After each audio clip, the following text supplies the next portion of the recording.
Call the wise man. The number you have reached. If you come at the king, you best not miss. Acknowledge us.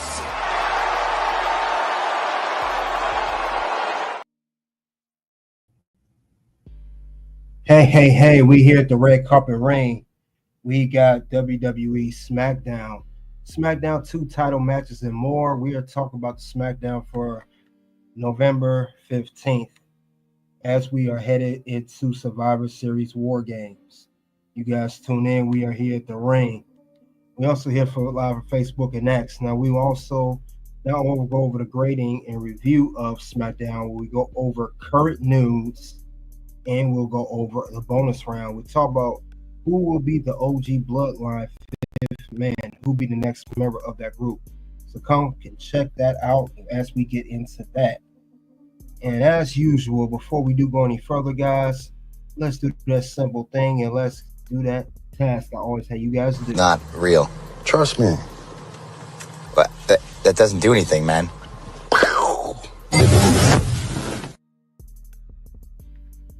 All right, let's tune into that.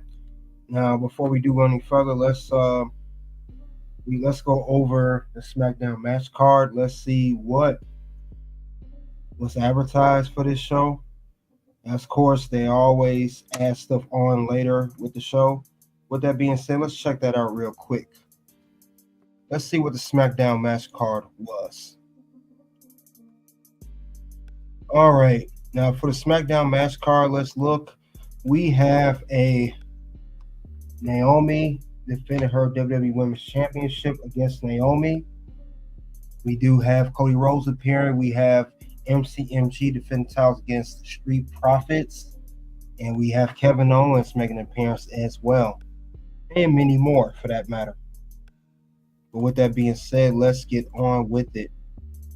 Tyler, salute to you for coming out. Let's go over the first match on the card. Well, let's go over the first thing, actually. Cody Rhodes actually kicked off SmackDown. He called out Kevin Owens. He saw what Kevin Owens did to Randy Orton. They played the clip of that. Also, Kevin Owens and Cody Rhodes have not seen eye to eye ever since Kevin Owens attacked Cody Rhodes at Bad Blood. They've been getting back and forth. Kevin Owens been on social media. He's been making his claim of how WWE has been having him back off, and especially after he attacked Randy Orton, for that matter as well. So since then, they have been laying off of Kevin Owens. They've been having Kevin Owens lay off.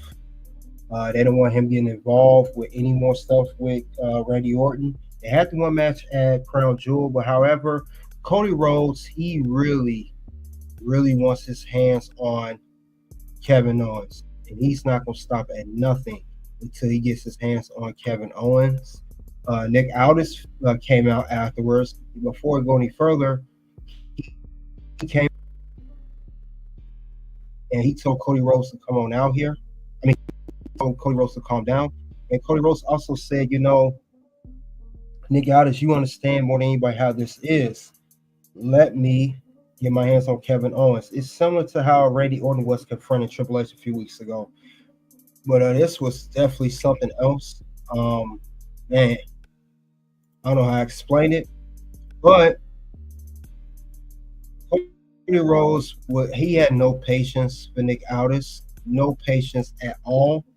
And he wanted to really get his hands on Kevin Owens. And it's just Nick Aldis was not going for it. And I don't know what's going to happen. It seemed like KO and Cody Rhodes going to have a match at Survivor Series for the title. That's what it seemed like it's going towards. That's what it's saying. But he had demanded that Kevin Owens get the beat down that he deserved. Bottom line. That's what he wanted. And he wasn't going to hold back. Because we know that Kevin Owens has been suspended indefinitely with the illegal power drive. And Nick Aldis said, I'm looking out for the safety for the wrestlers and for everybody in WWE. But Cody still is not hearing it. Cody still wants his hand on Kevin Owens. That's what he still wants. He's not trying to hear what Nick Aldis got to say. He wants Kevin Owens at any and all costs. This was very intense with Cody Rhodes. We know normally he doesn't get this emotional in the promos, but he does. And afterwards, that was pretty much it. There was nothing else going on. But he said, he told Cody Rhodes told Nick Aldis, in your role, you have to be objective. You have to be dispassionate. And he understood that, though. But he said, this is on your shoulders, Nick Aldis. I won't be waiting very long. Meaning Cody Rhodes is going to take action to his own hands. So that was interesting. Now, that was the first segment of the show. Let's get on to first match of the show. And that was b-fab versus Bayley versus Candice LeRae. Now, this is going on for the first round of the Women's United States Championship Tournament. Whoever wins is crowned the inaugural United States Champion for the Women's Division. This match here was really nothing to talk about here. We saw b-fab. She came out. She had a nice entrance. I know the crowd's not used to her wrestle. But, however, b-fab, we know she's not a wrestler. b-fab's more of a manager. We know that. But other than that, though, Bayley won this match. She will advance on in the next round. And they had a little tournament there. They got everybody in there. Now, you're going to see with this whole thing that women that are normally not seen on WWE, especially if they haven't been seen in months, you will see them get some kind of they will start noticing them more. They'll give more attention towards that. So we will start to see that. b-fab, we know she's normally not to be seen on a regular basis as far as wrestling. It normally does not happen with her. But however, they had her in this matchup. And since they have her in this matchup, they had to get some kind of plug to make sure that she will be a part of this tournament. But and to clarify too, this will be for only the SmackDown division. I don't see this being for any other division for that matter. I don't see it. I don't see how they would do that. Raw will have their own. Reportedly, Raw will have their own mid-card secondary women's championship. I don't see that happening here for that matter. At least I don't see it. It don't make sense, but this is a tournament that they have for the women's division. As you can see for this division here, they do have Bayley, Candice, and b-fab, and they all start triple threat matches. Then you got Bianca, Chelsea, and Blair Davenport, Jade, Michi, and Piper Niven, then Naomi, Tiffany, and Electra. Like I said, people who would normally never ever come out for this, they are out now.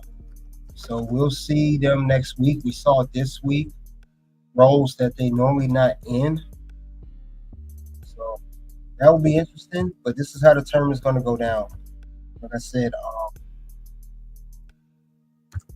Bayley would advance, as we are not surprised. But that's how it went down. I'm pretty sure that we're going to have Candice or b-fab win. It's pretty much no yeet. And no yeet.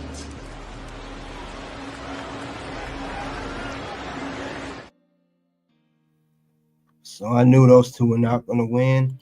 Matter of time until that these two was going to lose. So that was the first match of the night to kick off SmackDown after the segment with Cody Rhodes and Nick Aldis. Let's get on to the next match of the show. We had another match. It was LA Knight versus Berto of Legado del Fantasia. If I said that right. If I didn't, who cares? But other than that, That's the name of the stable. This was an open challenge that LA Knight had originally. He had this challenge, and you know, Berto. Well, originally Santos Escobar wanted to challenge LA Knight. LA Knight was like, he literally told when it came to Santos challenging for the title. LA Knight quickly gave him a real good quick answer to that. And that so that was not going to happen. However, Berto, who never challenged LA Knight, he did because Santos already had a match against LA Knight. LA Knight didn't feel like he needed to defend the championship against him again. He already went through this before. But that's how this match went down originally. It was these two. This match here,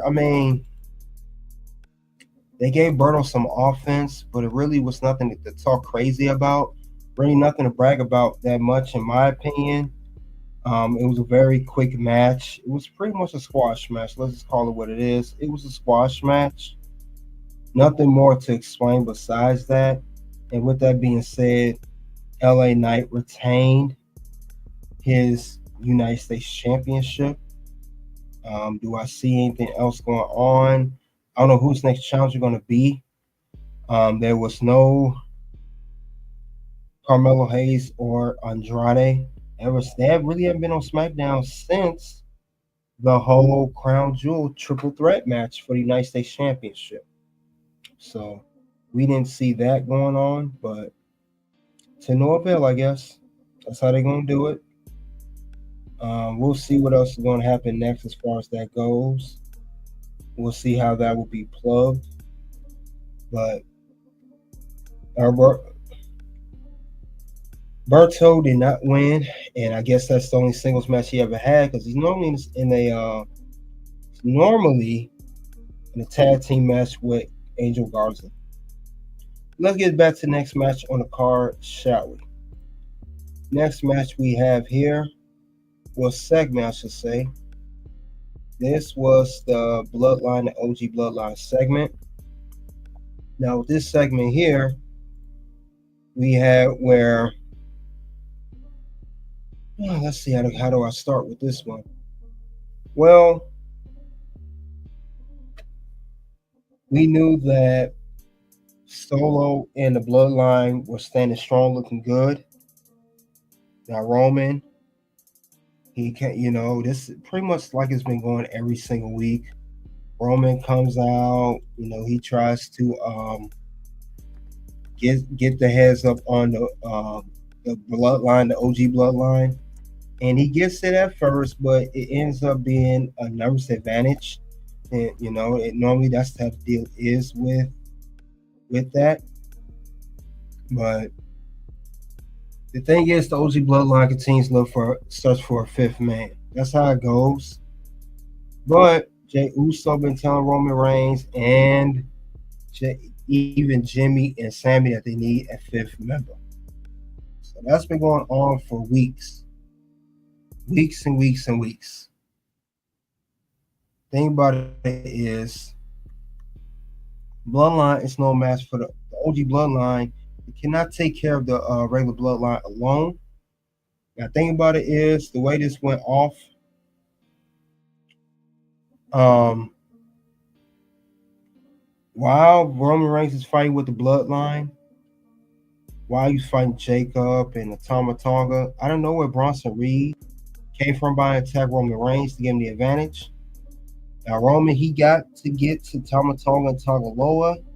He even Superman punched Jacob Fatu and Bronson Reed. Then Solo came out and hit Roman Reigns with the Samoan Spike. And then Jacob Fatu did his triple jump moonsault. And then Bronson Reed hit Roman Reigns with a tsunami. So that was just ouch, ouch, ouch. And it shows that they need help. And Roman Reigns, he ended up calling for Paul Heyman because Jimmy told him, make the call, make the call, make the call. And Roman actually did. He made the call, but it wasn't the response Roman Reigns was looking for who he was calling. Call. The wise man. The number you have reached. So he calls the wise man, Paul Heyman. However, he got hit with the wrong number. So the wise man changed his number.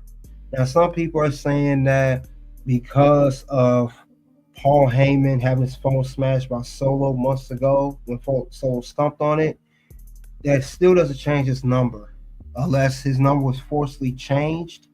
Seems like Paul Heyman is dodging away from Roman Reigns. So we're going to see what else going to happen. That'll be more talked about in the bonus round. That was a segment there. Let's get back to another part of the show. Now we had MCMG defend the championships against Street Profits. Now Street Profits, this was a highly anticipated match for them. They've been all over social media. They've been in backstage segments with SmackDown. They've been letting Street Profits let DIY know we want to compete for the belts. And b-fab, I know it's surprisingly b-fab was not out there, but I know she said on her account that she had Street Profits, pretty much was going to do whatever they can to win. At least that's how we saw it. But I don't know, because it seemed like she was ready for them to win the gold. That's how it seemed like it was going. She had went on social media, talked about it, but that's how they was doing it with her. I'm not sure what was going to go next, but b-fab was definitely destined for them to win. Now, Street Profits was getting up with MCMG. MCG did their thing. Street Profits did their thing. This was a very good, solid match. Montez was up there. He was ready to go. And Dawkins, these boys was ready. So I got to give a yeet for that, for them guys doing what they do. Gotta give them a yeet for that. Just for that alone. Yeet. So they tried everything they could. We had some near falls. Street Profits had some near falls. MCMG has some near falls. But they only could be one winner when it comes down to it. Only one winner. So we got to see how that's going to go. But I know in the middle of it, as soon as it looked like Street Profits going to close in on the win, we get Tommaso Ciampa come out and attacking everybody. And this man is literally a heel now. Ciampa attacking Street Profits cause qualification. Also attacking the champions MCMG. Then it got to the point where Johnny Gargano got in the middle of it. He looked at Ciampa like, what are you doing? What are you doing? What are you doing? And then he shoved Johnny Gargano. And then later on, we see the Profits and MCMG facing off. And it came later that Dawkins ended up decking, I think, Chris Sabin or Alex Shelley, whatever it was. So he ended up doing that. And Montez, he looked pissed. And Profits walked out the ring. So this was just crazy. It was so much anticipation for this match. Some people even thought that Profits seemed like they was going to win. Seemed like they was going to win. Seemed like they was going to win the match. But it did not go down that way. Did not go down that way at all. But it sucked though. I like the Profits. I really hope they do become tag team champions once again. Really hope so at some point. But yeah, I was not too pleased with that. But I guess that's how things go. But yeah, Profits did not walk out with the tag team belts. Now they're going to feud with DIY, more likely, because of what happened. And it seemed like it's going to be teasing a split between Johnny Gargano and Tommaso Ciampa, as we've seen this before. Let's be honest. We've seen this before. So, only time was going to tell what's going to happen. But like I said, other than that,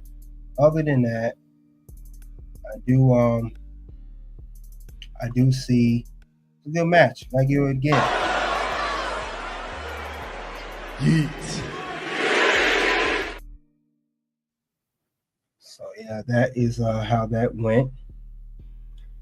But that was the end of that matchup. Let's get to the next, pretty much the main event of the show.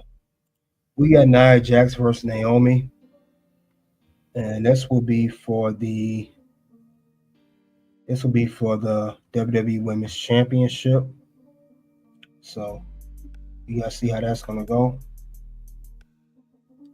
Other than that, though, these two here, we knew that there was gonna be some interference along the way. If you think Nia Jax and Naomi was gonna go down clean, you really must be fooled the way the story's been going, because you've been fooled. What you need to do is stop playing. You might have all these crusty, dusty musties tricked, but you ain't tricking us. So yes, that's how that match was going. However,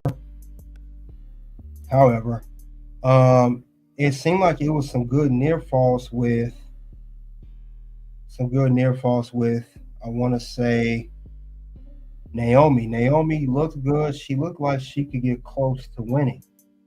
But she got close to winning. And that's how it looked. But other than that, though, Naomi got close. It was some near falls. She tried everything she could, but Nia kept kicking out at 2.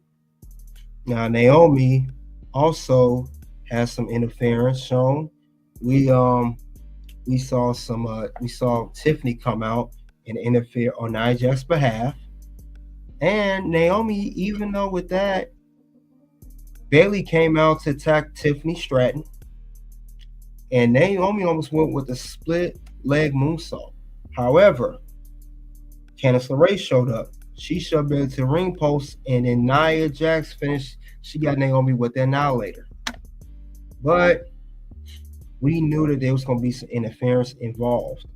And with that being said, it led to Naomi losing the match and led to Nia Jax retaining her WWE Women's Championship.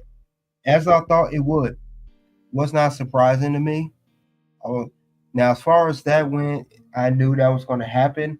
And that's how it was going to go, because Nia Jax, as we know, every match she has lately, Tiffany Stratton has to interfere, and now Candice LeRae, who was an ally to Nia Jax. And that's how that goes with that situation. But other than that, though, the match was good in itself. I just thought the ending was overdone. Now, like I said, it showed also the usage of how Bianca and Jay, who did defend the tag team belts successfully on Monday Night Raw in the main event, they were still attacked by Liv and Raquel. And it was also interference in that match too, came from Nia Jax, Tiffany, everything. So it's the only thing, these finishes gotta change up. Not so much interference all the time, but that was the end of Monday Night Raw. And that was the show right there. That was the end of the whole show. But what do you guys think of the show? But let me go over what happened on SmackDown. On SmackDown, we had the first match of the women's tournament for the WWE United States Championship tournament. We also had as well Cody Rhodes come out to confront KO, call him out. We had two title matches, a tag team title match, then we had the WWE Women's match to main event SmackDown close out the show. We had that as well. However, it was some good moments there. We had some good moments and some bad moments. We had a couple moments where I've had some yeets there. Yeet. And we had some no yeets there. And no yeet.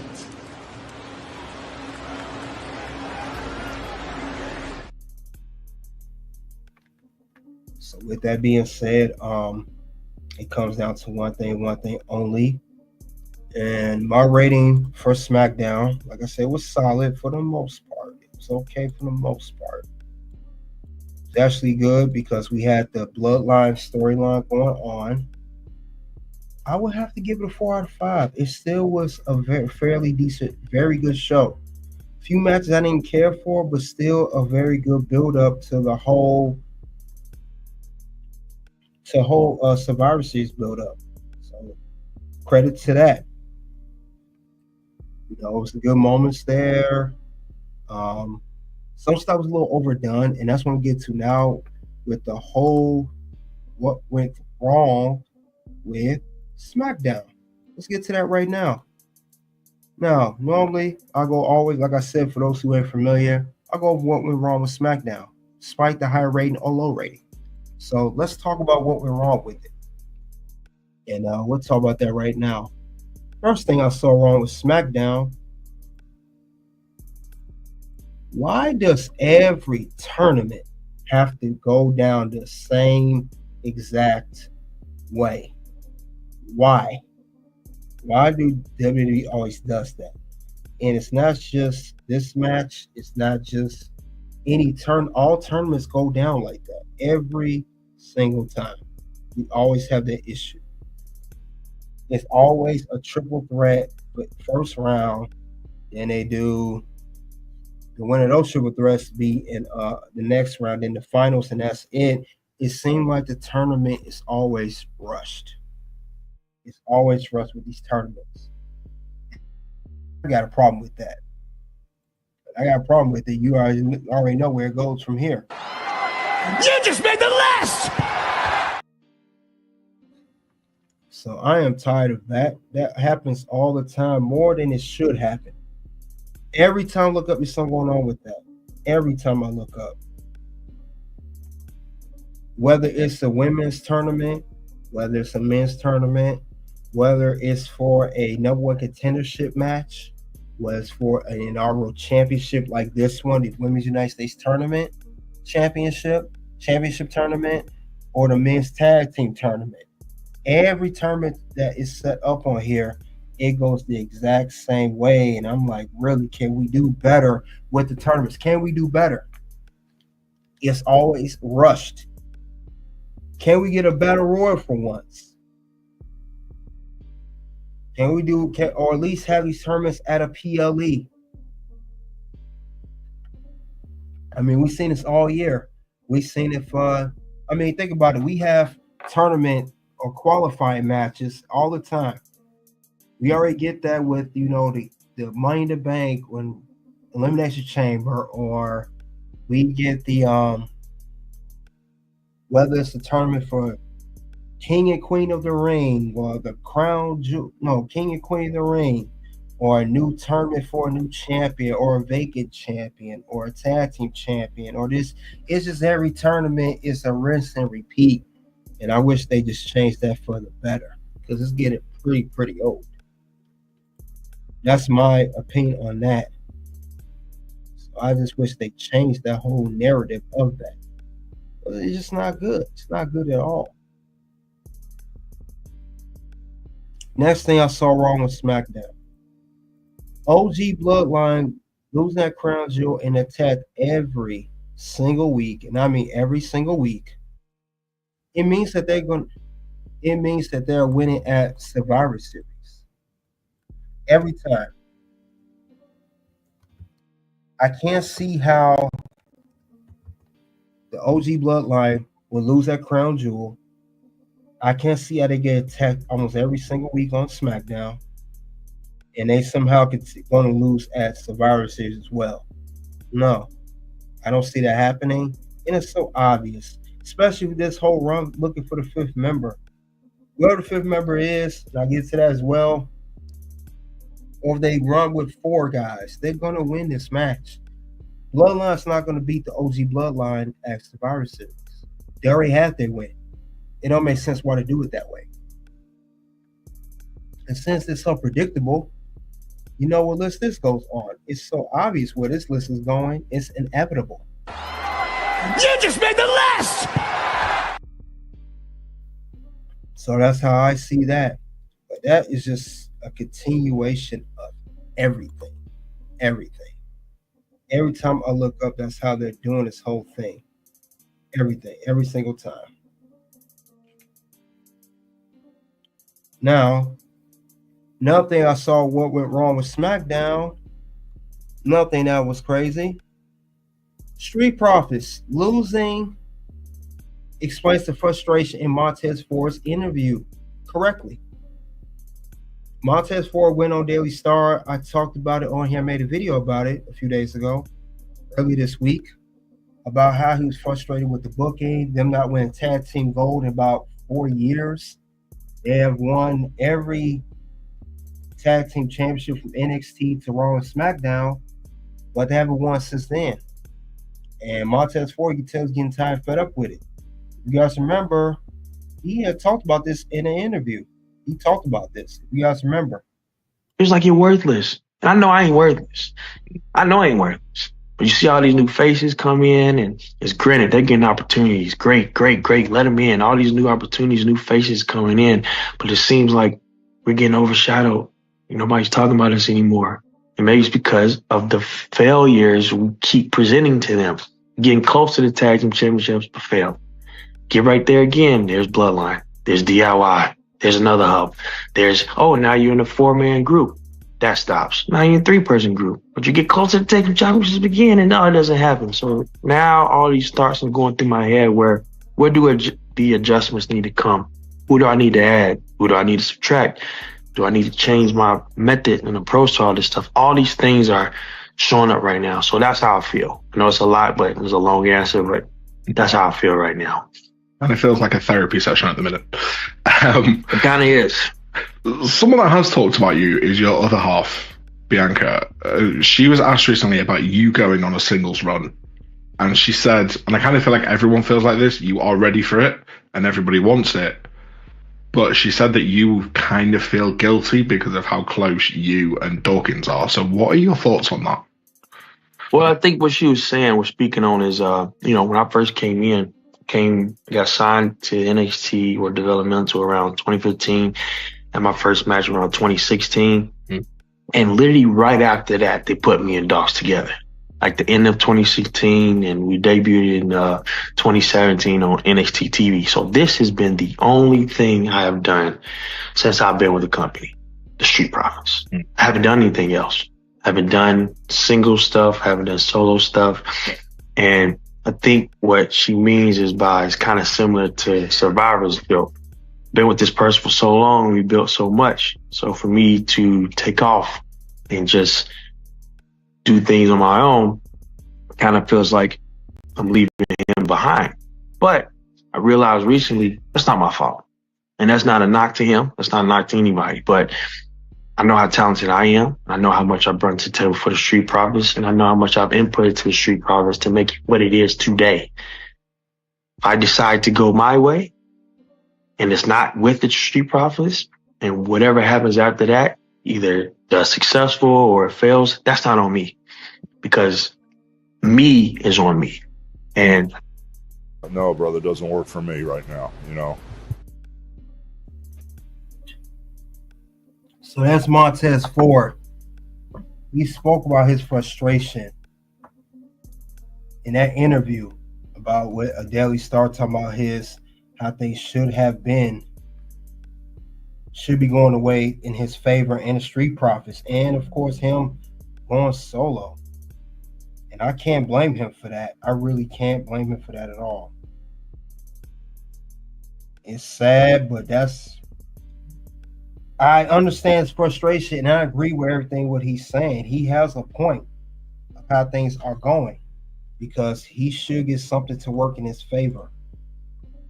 And of course, we know that goes on the list, without a shadow of a doubt, because he has every right to feel that way that he's feeling. And it's not helping Street Profits. It's not helping them any way, shape, or form. I mean, look how quick that the MCMG came in and won the tag team titles. I mean, it was very quick how these guys won. And then you have You have the Street Profits just sitting there. So that's really upsetting those guys. I know Montez just irritated with, like he said, he's been up in his training, everything. He's been doing everything he can to make sure that the Street Profits are in the best position to win the tag team championships. And I said it too. Why aren't the Profits the tag team champions? Why are the Profits still sitting on the sidelines? I've said that myself as well. Like, what's going on here? What's the whole purpose of that? So I've also said that. That didn't make no sense to me. But I know that's a big thing that's been going around of the frustration. And I don't think it's a work. You know, they say it's a work or a planned work. I don't think that's the case here. I think he really does feel that way, especially getting screwed out by DIY. Things have not been going their way. Things have not been going their way as for the Profits. And Profits are one of the best tag teams in all of wrestling. They're up there, and they don't get the credit they deserve. They don't never get the credit they deserve. I always thought that they should have been put higher than what they should have been. So I never understood that for life of me. I never understood that for life of me with the Profits. Why do they continue to get the short end of the stick? I never understood that at all. So I don't understand it at all, but that's how they're doing it. I don't know why, but that's how they're doing things over there. Now, Profits been on the main roster for the past, 4 years now. They've been on roster since 2020, even right around COVID, right before COVID, I want to say. They've been putting the work nonstop. I know the guys I know they have some minor injuries. I know Montez had a little minor injury, Dawkins, but they've been putting in the work. They literally been putting in the work. So I don't get it. Why these guys ain't getting pushed harder? Should get pushed way harder than they should have. Way harder. So I understand why they're doing that, but that's how they're doing things with the Profits. And they're better than a lot of tag teams, I want to say, in the whole WWE. They're better than a lot of people give them credit for. Very underrated. I mean, the cup thing, that was cool, but they need to stop doing that. They need to stop this whole cup thing and give these guys way more credibility than they should be getting. Way more credibility. And, you know, like I said, it's been going on all the past few weeks. Everybody on social media is talking about this. Not only was Montez Ford saying something as well, you know, I know as well that b-fab been on her social media talking about the Profits. She's been doing this for the past few weeks. She's been talking, hyping them up for the tag team match that was against MCMG for their belts. That's been talked about as well. So obviously people want to see them win. So I don't see what the whole deal is, but that's how they doing it, which is ridiculous. But that's how it should go. Today, Motor City. First. Matter of fact, b-fab talks about this. She has to talk about this in an interview. Well, not an interview, but on her social media account, I should say. And we're gonna see that now. Actually, this is b-fab also explaining, talking about Street Profits and talking about MCMG. This is nothing against you. It's time for Street Profits to take what's theirs. And she was very, very direct in this clip on social media. This was on b-fab's Instagram account. She was talking about this about the props and everything. So she gonna say what she gonna say, but b-fab not playing around at all. She definitely not playing around. She gonna let everyone have it, and she's been very good in that role as manager for the Street Profits. Very good in that role, and I can't take them from it. They are all in a good position. We thought that Profits would have fell off after Bobby Lashley left, but they've been moving in position. I said it before, all summer they was always in contention for the SmackDown at the time SmackDown tag team titles. What's the day? Motor City versus the Street Profits for the tag team championships. Now y'all heard my boys. They're frustrated. They're tired. And they're ready to be in the spot they feel like they deserve to be.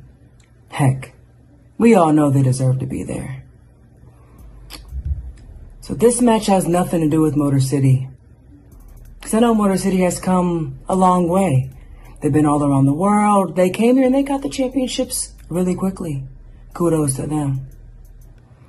But my boys deserve that spot. They deserve to be the ones holding that gold.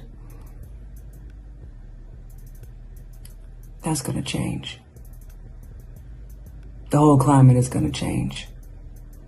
And like I said, Motor City, this has nothing to do with you.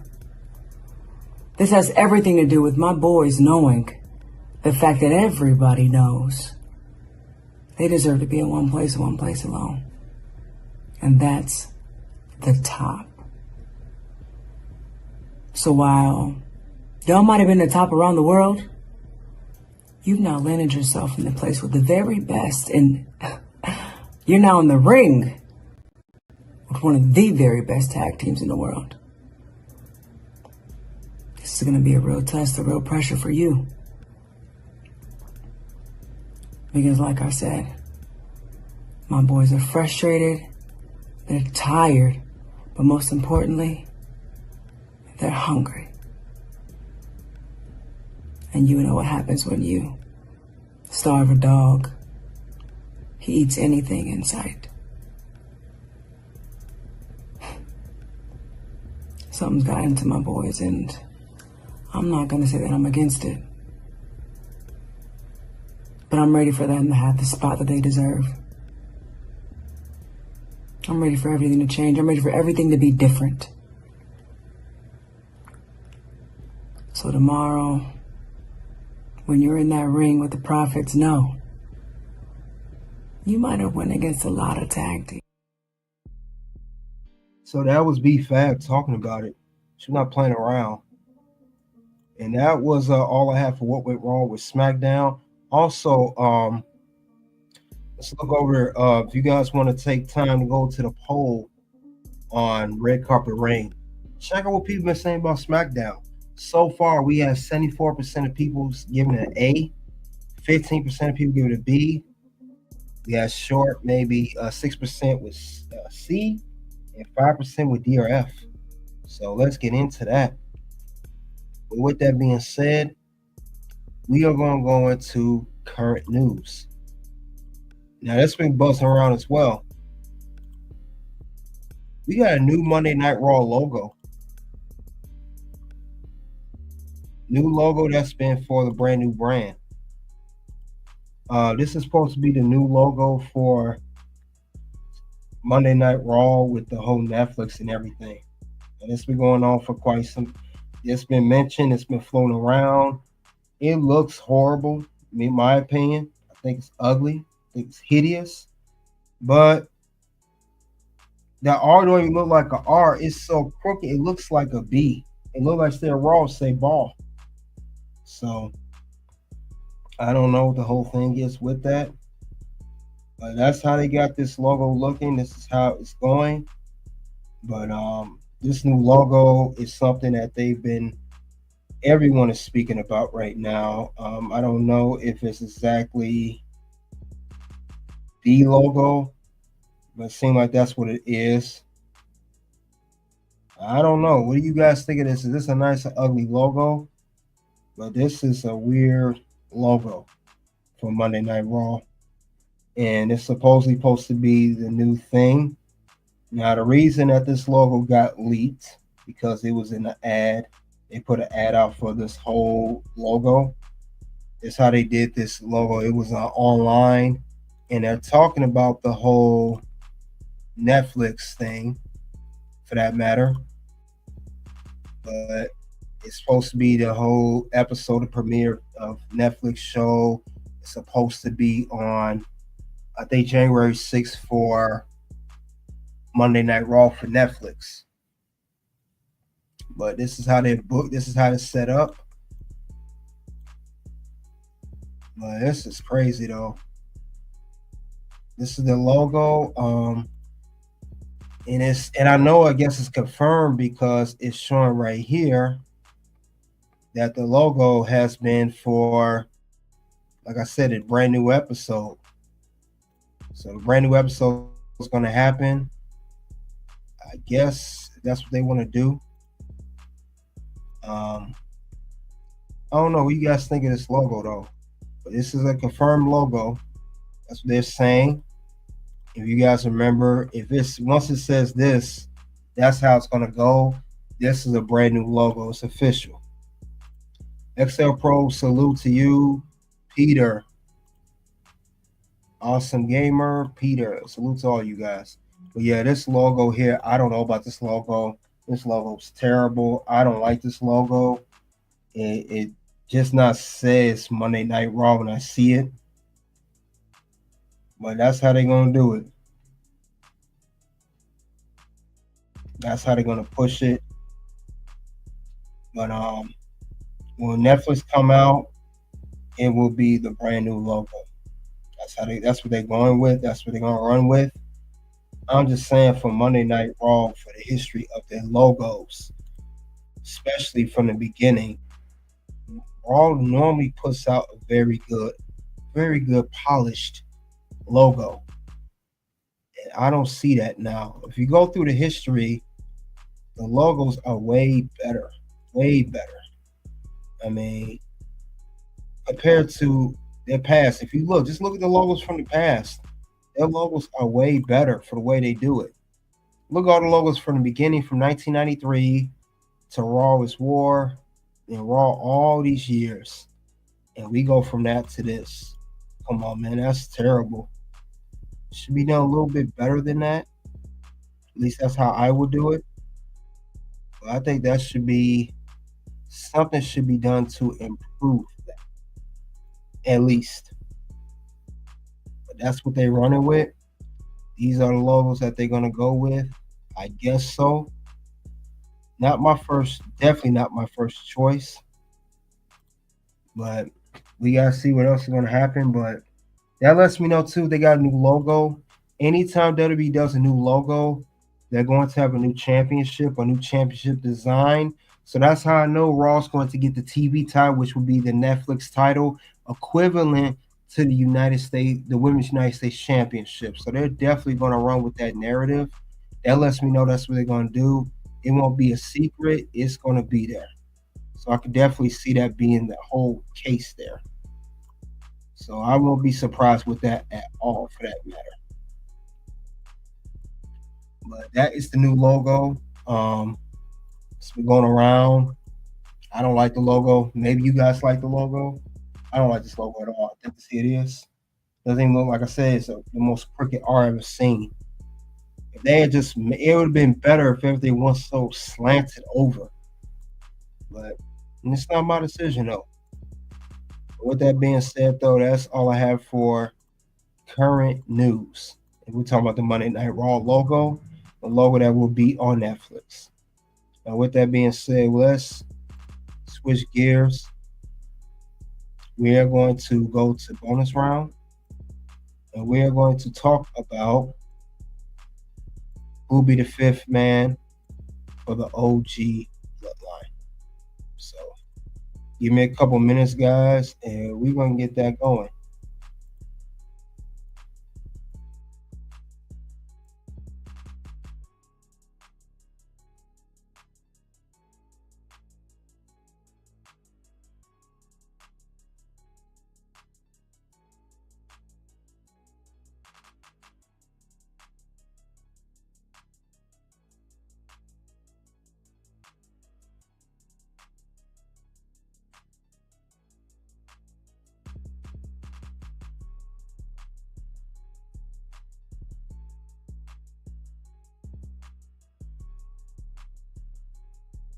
All right. We starting the bonus round.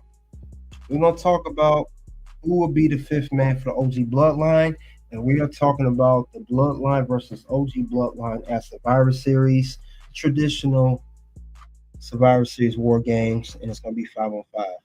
I said it should be 4-on-4, but that's my opinion. Now, they go with several options to be who's the fifth man or to see what's the best way to go for Bloodline versus Bloodline. Well, first option, it's not the best option. No fifth man. If they don't find anybody, they go for no fifth man. No fifth man could be in this. Because we know that despite being outnumbered, despite being taken out by Bloodline on like they've been doing on this recent episode of SmackDown and the past few weeks, maybe they can pull it together and get the strength together and come out with a victory, despite having less men to go up against the Bloodline. That could be very well one option. It will be tough, especially now that the stakes are higher with Big Bronson Reed being the fifth man for the Bloodline side. That could be a possibility. But that's one option. I don't think it's the best option or the most popular option, but it could very well be that option to do. I don't think they're going to do it that way. I don't think so. Now, that's one option. We're going to go over a few names of who can be the fifth man. First option that I have for that, Seth Rollins.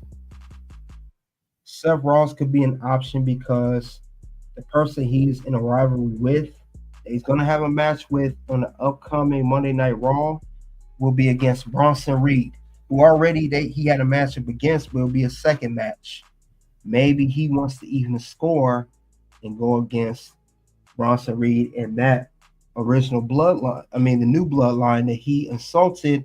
And even though he don't like the bloodline, especially Roman, maybe he put his personal feelings out against Roman and vice versa. And he helps team with the bloodline, the OG bloodline that is, and Bronson Reed, and he defeats them all. And he helps OG bloodline even win the match. He's actually the most popular person that they have to team up with them. Could very well be the case. Could it go down this way? Maybe, maybe not. Maybe not. Maybe not. But it could be an option for that. Could be an option. It could be an option for that. I'm not surprised. I wouldn't be surprised. I wouldn't be surprised if that's the case. If Seth Rollins is that. That's what everyone is hinting towards to anyway. They're hinting towards that in the first place. But the thing about it is, him and Bronson Reed, they had an unsanctioned match at Crown Jewel. So technically on paper, the victory that Seth Rollins has over Bronson Reed really don't mean anything. It may not mean anything for that matter. So let's keep that in mind too. That don't mean that that will be the case for that. Because we have to go off the history here. That's the key word. These two have been going at it. These two have been neck and neck with each other. And it all started when Bronson Reed took out Seth Rollins. That's how this whole thing started, if you guys remember. It's been going on Monday Night Raw. These two have a rivalry. Maybe this would be a reason to point Seth Rollins in direction to team up with the OG Bloodline to go up against the Bloodline. Maybe he could team up with these guys to face it. So maybe Seth is the best option for that. Maybe so. You know, maybe that could be the case. So we have to see what's going to happen. Seth could be a very good option. Other than Bronson Reed, he has no rivalry. Not right now that's clearly apparent with anybody else. You know, it may not be the case here. So let's keep that in mind too. Other than that, though, he's one option. Seth Rollins could be the option. We do not know yet. We don't know yet. So we gotta, I guess, cross our T's and dot our I's if he's going to be the option. Now I'm gonna go over the second option. Now, there's two more options I have. I already mentioned No Man or Seth. There's two more options I want to talk about right now. That could be the option for it. To be or not to be, pretty much. One option I will go over with. So it's far-fetched. The Rock. Maybe The Rock teams up with Roman and the rest of OG Bloodline, because Rock was on Roman's side. He was on Roman's side. You know, at WrestleMania 40 tag match night 1. Maybe he still wants to help Roman. Maybe he still wants to help the rest of the OG Bloodline take on this new Bloodline, because remember, if you guys remember, Rock, he did return at Bad Blood, and he was not pleased with what he saw. You know, he cut that Instagram, segment on social media. He talked about how upset he was, and this was a big, surprise when he came back. Very well surprised. So you can see what the next move's going to be. Rock could be an option to help out the OG Bloodline. He could very well be that. I would not be surprised if Rock comes out and he teams up Roman. He teamed up Roman before. Maybe he helps him again. Now, Bloodline were to lose. Maybe there's some conflict between himself and the OG Bloodline. Or maybe he does come out to help Bloodline. They win the match. Then he attacks Roman Reigns after and the rest of the OG Bloodline. But he could be an option for that. Let's not count that out. He could be, because Rock he's done filming this movie. He doesn't have any other obligations right now. His last match was at WrestleMania 40. Maybe, why not? Maybe he comes back for this. Now, I don't see WarGames being his particular style. It's not something I see him doing. That wouldn't be the initial match. But you never know. Anything's possible. Look how Rock's taking this whole final boss character to begin with. So let's keep that in mind. Could very well be the case. It could very well be. But I won't put nothing past it. Rock's going to have some type of effect with it. Some type of effect. So do not sleep on that particular thing alone. That's something I will not sleep on. Expect Rock to make an appearance. He's going to do something. He's going to do something coming for the Survivor Series. He's either going to show up and be in this match, or he'll do something after. Rock still got that title round, everything. So I will not be surprised if it's Rock. Like I say, he could come to screw him too. Could come to very well screw them out the match, or just to attack him after losing. Who knows? But I definitely want to find out what the case may be. So Rock, he is definitely an option to help out the Bloodline, the OG Bloodline. Now I have one more option. This is actually the most far-fetched one, and something people would not be able to usually think of. Now this option here, it will be this person, Braun Strowman. We haven't seen Braun Strowman in a while.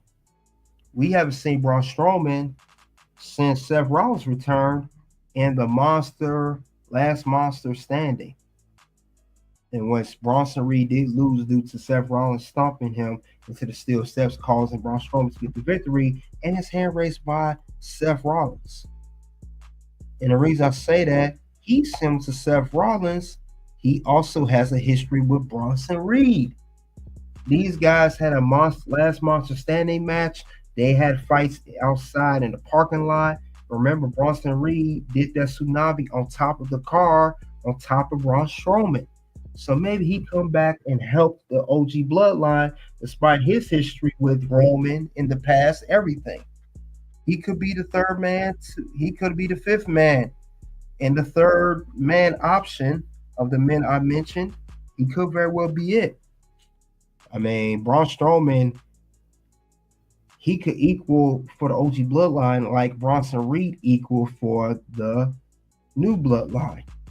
That could be crazy. I could very well see that happening. He could shut that down. I mean, do not underestimate Braun Strowman. He is still a monster, and he'll be perfect for this match. Evenly matched with Bronson Reed and evenly matched with the OG bloodline. Tell me when I'm telling lies. I'm tired of being nice. Tell me when I'm telling lies. So that could be a great option for that.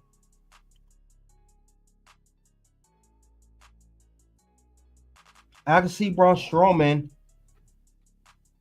being the fifth man. No one would expect this at all, because Braun Strowman has not been used in a while, and he's a special attraction. He's a big marquee guy. He's like larger than life, like Andre the Giant or something. I mean, the man's 6'8", 300 pounds, close to 300, over 300. He's evenly matched with Bronson Reed. So Bronson Reed gives the bloodline a big advantage. But Bronson Reed being matched by Braun Strowman for the OG bloodline will evenly match that up real quickly. And this will personally help the whole OG bloodline get this to victory. And that's all I have of who will be the fifth man for OG bloodline.